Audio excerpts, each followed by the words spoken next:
শুভ দুপুর বন্ধুরা, কেমন আছো? ভালো আছো আশা করি। আজকে দুপুরের মেনুতে কি কি আছে তোমাদের সঙ্গে শেয়ার করি, চলো।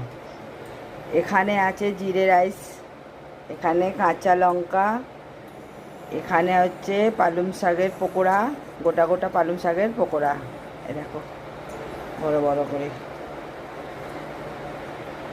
এখানে ডাল ফ্রাই, আর এটা হচ্ছে আন্ডা কারি, আন্ডা কারি। এটা পুদিনা ধনে পাতা সব কিছু দিয়ে করেছি, দারুণ খেতে লাগে। এই জিরে রাইসের সঙ্গে খুব সুন্দর যায়। আর এখানে হচ্ছে বুন্দি রায়তা, আর এখানে চাটনি, আর এখানে আছে জল। এই হচ্ছে আজকে আমাদের দুপুরের মেনু। ভালো লাগলে শেয়ার করো, আর ফেসবুকটাকে ফলো করো, আমার পেজটাকে ফলো করে আমার পাশে